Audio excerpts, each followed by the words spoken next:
अस्सलाम वालेकुम dear students, this is lecture number 18B। Last lecture में हम लोगों ने रेगुलर रिफ्लेक्शन और कॉन्केव और कॉन्वेक्स मिरर थोड़ा सा देखा था ताकि आप लोग मिरर फार्मूला इजीली कर सकें। फिर फोकस वगैरह जो हम लोग लिखेंगे, फोकल लेंथ क्या होती है, ये सब में आपको थोड़ा सा प्रॉब्लम ना हो। तो अब हम लोग आज का टॉपिक है हमारे पास मिरर फार्मूला की एक डेरिवेशन है जो कि मैं अभी आप लोग को करवा रही हूँ। अपने अपने रजिस्टर्स के अंदर आप लोग वो अपने अपनी बुक्स में पेज नंबर 272 पेज पे आ जाइए। मिरर फॉर्मूला है equation for spherical mirrors. It is a relation between the distance of the objects image from the pole of the mirror and the focal length of the mirror. अब आप लोगों को ये अच्छी तरह से पता चल गया होगा कि फोकल लेंथ क्या होती है। आप लोग के पास कहाँ से कहाँ तक का डिस्टेंस होता है, प्रिंसिपल फोकस से लेकर पोल तक का डिस्टेंस होता है। और इमेज जो हमारे पास बन के आएगा फ्रॉम द पोल क्या है ये मैंने लास्ट लेक्चर में बताया था। और डिस्टेंस ऑफ द ऑब्जेक्ट के दरमियान रिलेशन है, सही। तो किन किन के दरमियान है, एक आप लोग के पास हमारे पास जो डिस्टेंस है किसका, ऑब्जेक्ट का, हम उसको P से रिप्रेजेंट करेंगे, इमेज डिस्टेंस को हम Q से रिप्रेजेंट करेंगे, और जो हमारे पास फोकल लेंथ होगी उसको हम F से रिप्रेजेंट करेंगे, स्मॉल f से, ठीक है। In order to derive a formula for the spherical mirrors, consider the formation of the image by a concave mirror when an object is placed between the principal focus and center of curvature of the mirror। ये देखें, अब हमारे पास इस वाली figure को देखते हुए हम लोग करते हैं, हमें जब फॉर्मूला ड्राइव करना है स्फेरिकल मिरर्स के तो हम लोग क्या कंसीडर करेंगे, formation of image by a concave mirror. Concave mirror मैंने आप लोगों को बताया था कन्वर्जिंग मिरर होता है, ठीक है। और उसका इमेज क्या होता है, रियल इमेज आता है, जो कि हमारे पास कौन सा होता है, रियल इमेज होता है। When an object is placed between the principal focus and centre of curvature. Principal focus क्या था, मैंने आप लोगों को बताया था, ये प्रिंसिपल फोकस कि जहाँ पर लाइट रेज आने के बाद प्रिंसिपल एक्सिस के पैरेलल लाइट रेज होती हैं और रिफ्लेक्ट होने के बाद वो एक पॉइंट पे आके कन्वर्ज हो रही होती हैं, वो पॉइंट हमारे पास क्या कहलाता था, प्रिंसिपल फोकस कहलाता था। तो इमेज हमारे पास कहाँ पे बन के आएगा, प्रिंसिपल फोकस और सेंटर ऑफ कर्वेचर, इमेज नहीं, ऑब्जेक्ट हमारे पास कहाँ प्लेस होगा, सेंटर ऑफ कर्वेचर और प्रिंसिपल फोकस के इन बिटवीन जो है वो ऑब्जेक्ट होगा। अब अगर मैं अपनी फिगर हम लोग देखते हैं, पेज नंबर 272 पे फिगर देखें, ये फिगर है, ठीक है। इस फिगर को देखते हैं और मैं यहाँ पर ड्रॉ कर रही हूँ, लेकिन आप लोग जो है वो सही से अपनी अपनी बुक्स में देखिएगा, ठीक है, क्योंकि मैं स्केल्स वगैरह यूज़ नहीं कर रही होती हूँ तो इस वजह से भी ये बहुत सही की फिगर नहीं बन पाएगी। अब ये हमारे पास अगर मैं बोलूँ प्रिंसिपल एक्सिस ये हो गई, ठीक है, स्ट्रेट लाइन जो कि पोल से लेकर आप लोग के पास हो रही होती है। ये है हमारा सेंटर ऑफ कर्वेचर C, सही। और ये मैंने बोला है ये हमारे पास क्या है, प्रिंसिपल फोकस F। अब हमें रखना कहाँ है अपने ऑब्जेक्ट, सेंटर ऑफ कर्वेचर और प्रिंसिपल फोकस के इन बिटवीन रखना है। ये हमारा एक ऑब्जेक्ट है, इसको हमने नाम दिया A और B का, सही है। यहाँ तक समझ आया। ये हमारे पास एक आपके पास कॉन्केव मिरर हो गया, ये प्रिंसिपल एक्सिस है, प्रिंसिपल एक्सिस पे ये centre of curvature, principal focus और सेंटर ऑफ कर्वेचर के इन बिटवीन एक ऑब्जेक्ट प्लेस हो गया जिसका नाम, इसको हमने किससे रिप्रेजेंट किया, AB से रिप्रेजेंट किया। अब देखते हैं नीचे, AB is an object placed before the mirror between the focus and the center of curvature. Two rays AB and AD are incident on the mirror। अब two rays हैं जो कि हमारे पास इंसिडेंट होती हैं मिरर के ऊपर। ये 4 रेस की रिफ्लेक्शन, इन 4 रेस की रिफ्लेक्शन आपके पास 269 से लेकर 270 तक है। अब मैं यहाँ पे भी ये थोड़ी सी आपको गाइड कर देती हूँ और उसके बाद फिर हम वापस इसके पास आ जाएंगे मिरर फॉर्मूले पे। देखें 269 पेज पे आइएगा। A ray coming parallel to the principal axis is reflected through the principal focus. ये चीज़ आपने देखी भी थी लास्ट वाले लेक्चर में भी, मैंने बताया था कि जब रे पैरेलल होती है प्रिंसिपल एक्सिस के तो वो क्या करती है, कहाँ से पास होती है, फोकस में से पास होती है। यही वाली फिगर पेज नंबर 270 पे बनी हुई है, ये देखें पेज नंबर 270 पे प्रिंसिपल एक्सिस से पैरेलल हुई, ये प्रिंसिपल एक्सिस था, इसके पैरेलल अगर कोई रे आती है तो फोकस से पास होती है। ये प्रिंसिपल एक्सिस, इसमें भी है ये प्रिंसिपल एक्सिस, प्रिंसिपल एक्सिस के पैरेलल रे आई, रिफ्लेक्ट होने के बाद फोकस से पास हो गई। नंबर 2 देखते हैं, A ray which is coming through the principal focus is reflected parallel to the principal axis. अब ये वाली क्या है, जाहिर सी बात है अपोजिट है, यानी अगर कोई रे फोकस में से आ रही है तो रिफ्लेक्ट होने के बाद आप लोग के पास कहाँ से पास होगी, प्रिंसिपल एक्सिस के पैरेलल हो जाएगी. फोकस में से पास हो रही है तो रिफ्लेक्ट होने के बाद प्रिंसिपल एक्सिस के पैरेलल हो जाएगी. ये जो एरो बना हुआ है ये गलत बना हुआ है, इसकी डायरेक्शन यूँ होनी चाहिए क्योंकि ये रिफ्लेक्ट बैक हुई हुई बता रहे हैं. A ray which is coming through the center of curvature is reflected back along the same path. Third point पे देखें, अगर कोई रे सेंटर ऑफ कर्वेचर में से पास हो रही है तो रिफ्लेक्ट बैक सेम पाथ से हो जाती है. और अगर कोई रे एंगल बना रही होती है प्रिंसिपल एक्सिस के साथ तो वो रिफ्लेक्ट बैक होती है विद द सेम एंगल. ठीक है, तो ये 4 रेज ऑफ रिफ्लेक्शन है. इनकी वजह से हम अब मिरर फॉर्मूले पे देख लेते हैं, इसके थ्रू ही हम इसको सॉल्व करने जा रहे हैं. कि अगर मैं बोलूँ ये ऑब्जेक्ट है, अब ये क्या हो, अगर मैं बोलूँ कुछ एंगल बनाएगा इसके साथ तो उसी सेम एंगल से रिफ्लेक्ट बैक होगा. अगर मैं बोलूँ ये फोकस में से पास हो रही है तो मिरर से टकराने के बाद, स्ट्राइक करने के बाद क्या होगी, फोकस में से पास हो रही है तो ये प्रिंसिपल एक्सिस के पैरेलल हो जाएगी. अगर मैं बोलूँ ये रे प्रिंसिपल एक्सिस के पैरेलल चल रही है तो रिफ्लेक्ट बैक होने के बाद फोकस में से पास होगी. ठीक है, ये 4 लॉज ऑफ रिफ्लेक्शन, ये 4 क्या हैं आपके पास, रेस हैं जो कि आप लोग को बताते हैं कि अगर स्फेरिकल मिरर्स में से 4 रेस आ रही होती हैं, तरीके बताएं कि किस किस तरह से हैं. जैसे ये प्रिंसिपल एक्सिस है, अगर कोई रे प्रिंसिपल एक्सिस के पैरेलल आ रही है, टकराने के बाद फोकस में से पास होगी. ठीक है, अगर कोई रे फोकस में से पास हो रही है, सही है, क्या हो रही है, वेट गलत बना दिया. अगर हमारे पास कोई रे फोकस में से पास हो रही है, ये फोकस है, टकराने के बाद इसके पैरेलल हो जाएगी. सही है, और अगर कोई रे एंगल बना रही है तो सेम एंगल से रिफ्लेक्ट बैक होगी. अगर कोई रे सेंटर ऑफ कर्वेचर में से पास हो रही है, ये सेंटर ऑफ कर्वेचर है, तो ये आप इसके टकराने के बाद सेम एंगल से रिफ्लेक्ट बैक हो जाएगी. ठीक है, ये 4 चीज़ें हैं, 4 वेज हैं जो कि ये फॉलो करते हैं. ठीक है, रूल्स हैं जिसे हम बोलते हैं, these are the certain rules of a concave mirror. सही है, रिफ्लेक्टेड रेज के कि किस तरह से रिफ्लेक्शन होती है. चलें अब back to the mirror formula. Mirror फार्मूले में अभी तक हम लोगों ने क्या चीज़ देखी, हमने देखा कि एक फोकस है प्रिंसिपल एक्सिस पे और एक हमारे पास है सेंटर ऑफ कर्वेचर, और ये आप लोग के पास एक कॉनकेव मिरर है. ये एक ऑब्जेक्ट प्लेस किया मैंने एफ एंड सी के इन बिटवीन. अब मैं बोल रही हूँ कि 2 रेज हैं, ए पी और डी पी, क्या हो रहे हैं, इंसिडेंट हो रही है ऑन द मिरर. एक रे है ए पी जो कि ये पोल है, ये आप देखें कुछ ना कुछ एंगल बना रही है, और दूसरी रे जो है वो ए डी है जो कि फोकस में से पास हो रही है. अब मुझे आप लोग खुद बता सकते हैं, ये वाली एंगल बना रही है तो ये with the same angle reflect back हो रही होगी.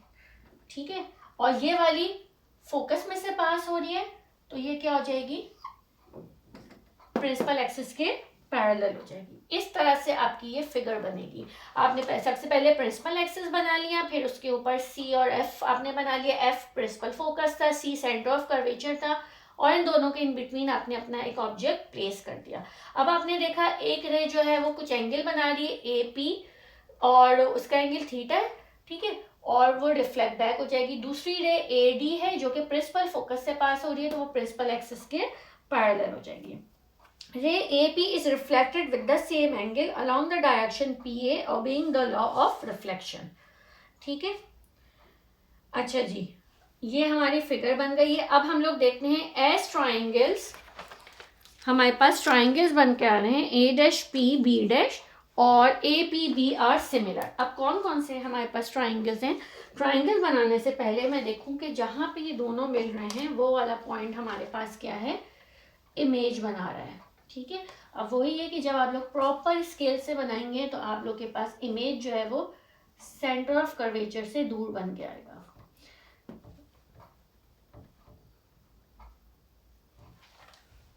अब ये देखें, इमेज जो है हमारे पास लेंथ वो साइज में बड़ा होगा और इन्वर्ट होता है। अब अगर मैं बोलूं ट्राइंगल्स बन रहे हैं A dash P B dash, कौन कौन से ट्राइंगल्स हो गए, ए डैश पी बी डैश, एक तो ये ट्राइंगल ले लें आप लोग, और दूसरा ट्राइंगल क्या हो गया, ए पी एंड बी, ये वाला ट्राइंगल। ठीक है, दोनों ट्राइंगल्स हमारे पास क्या हैं, सिमिलर हैं, दोनों ट्राइंगल्स क्या हैं, सिमिलर हैं। तो हमारे पास क्या हो जाएगा, A B upon A dash B dash हो जाएगा। ए बी क्या है, ये है A B upon A dash B dash is equals to P B ये रहा और पी बी डैश ये रहा।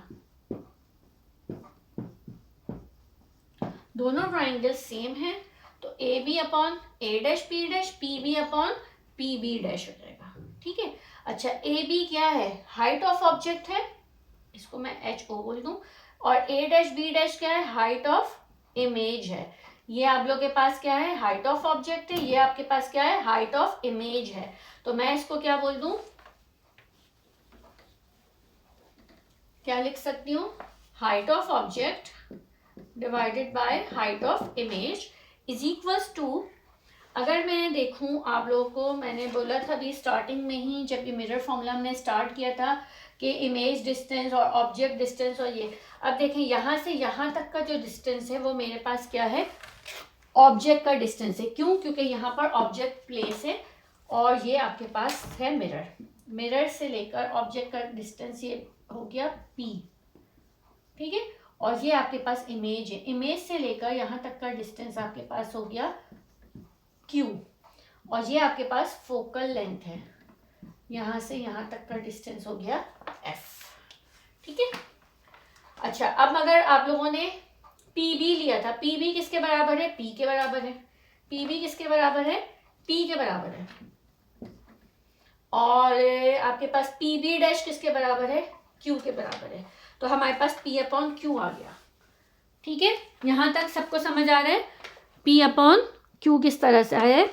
अच्छा, अब ray A D which passes through f becomes parallel to the principal axis pb, मैंने आप लोगों को स्टार्टिंग में ही बनवा दी, मैंने पहले ही बता दिया आप लोगों को कि समझाया था, मैंने बोला एक रे ए पी जब आने के बाद ए पी जो है वो कोई ना कोई एंगल बना रही है, तो सेम एंगल से रिफ्लेक्ट बैक हो गई, और अब हमने उसकी बात करने के बाद अब ये ए डी के ऊपर आए। ए डी क्या है आप लोगों के पास, जो कि प्रिंसिपल फोकस से पास होती थी, तो रिफ्लेक्ट बैक होने की वजह, रिफ्लेक्ट होने के बाद वो क्या करेगी, कहाँ से क्या हो जाएगी, पैरेलल हो जाएगी प्रिंसिपल एक्सिस के। As triangles ABF and FPD are similar, ABF कौन सा बन रहा है, ABF ये वाला। अब ये फिगर इतनी ज्यादा कॉम्प्लिकेटेड हो गई है ना, ये ABF, ये ग्रीन कलर से जो मैं बना रही हूँ ना, अब इसकी बात कर रही हूँ। ठीक है, ABF, और दूसरा हमारे पास क्या है, FPD, FPD, सही है, ये हमारे पास क्या है, सिमिलर ट्राइंगल्स हैं। Therefore AB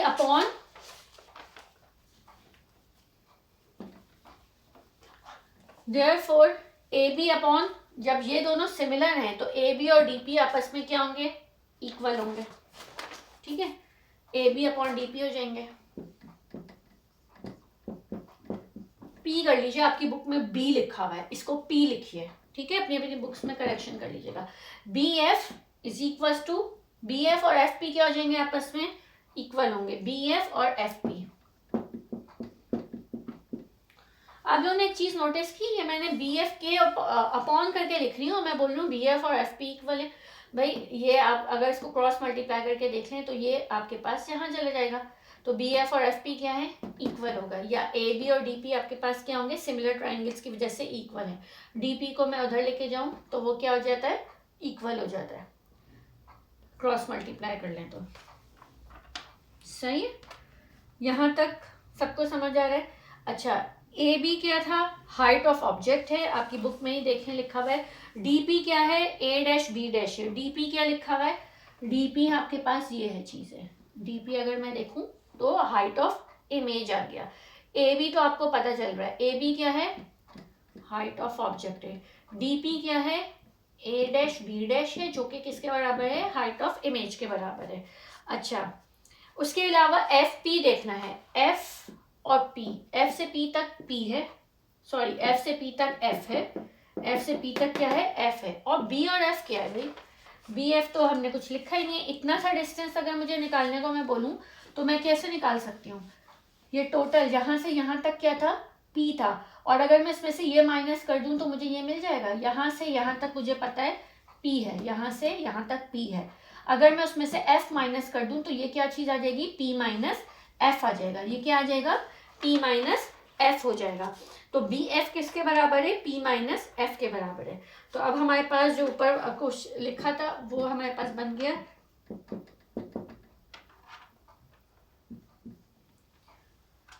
p minus F upon F, ठीक है।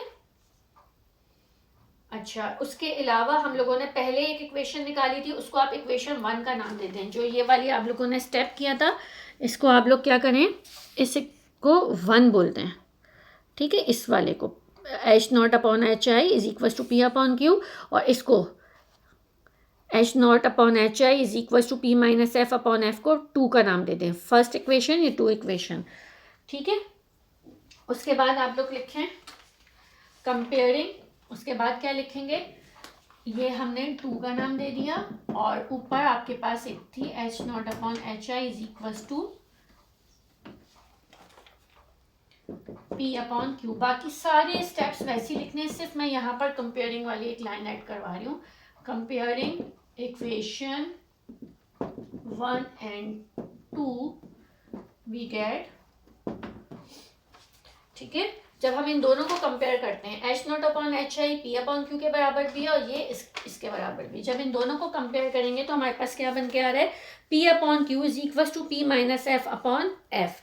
Divide both sides by P we get, अगर मैं इन दोनों साइड्स को पी से डिवाइड कर दूं तो मेरे पास क्या बन के आ जाएगा,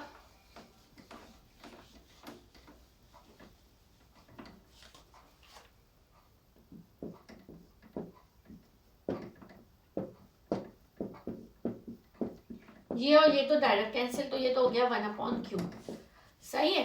अगर इसका हम एलसीएम ब्रेक करें, p माइनस एफ, यहाँ पे भी पी एफ आ जाएगा नीचे, और इधर भी पी एफ आ जाएगा। एक ये स्टेप आपके पास नहीं है, ये भी ऐड कर लीजिएगा, ये हो गया, और एफ कैंसिल हो गया, ये आपके पास डायरेक्ट ये वाला स्टेप लिखा हुआ है, सही है। ये वाला एक स्टेप भी ऐड कर लीजिएगा।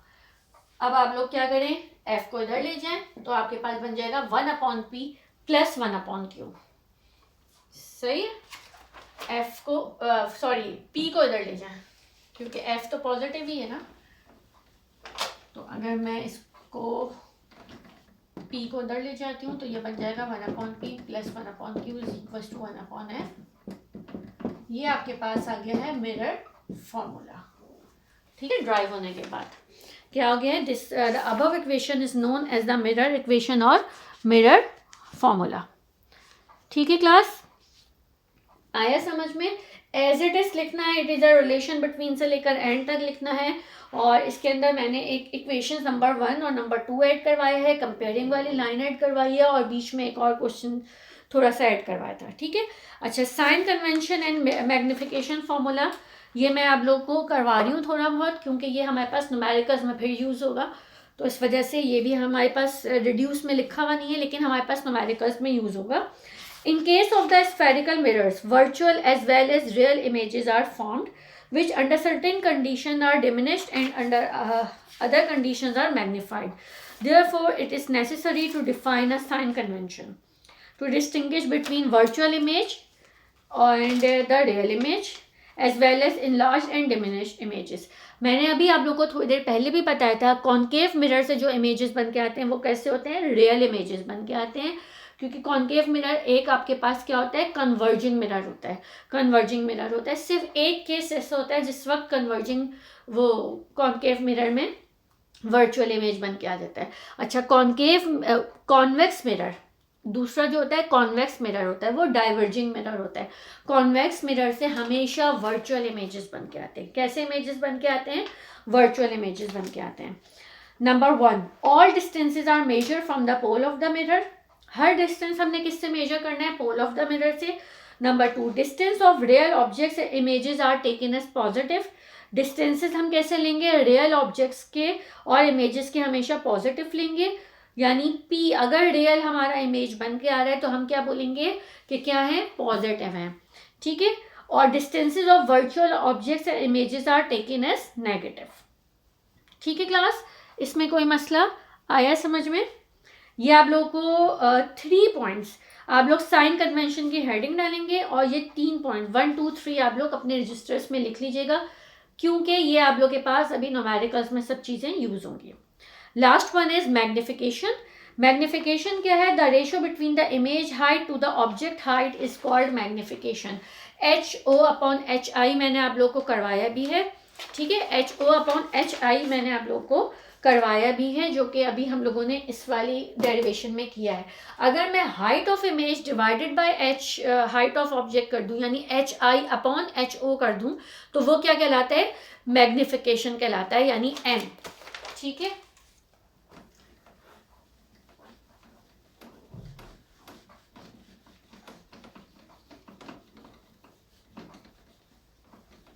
यानी अगर मैं आप लोग को बोलूं HI/H0 इज इक्वल टू क्या कहलाता है, M, ये क्या होता है, मैग्निफिकेशन।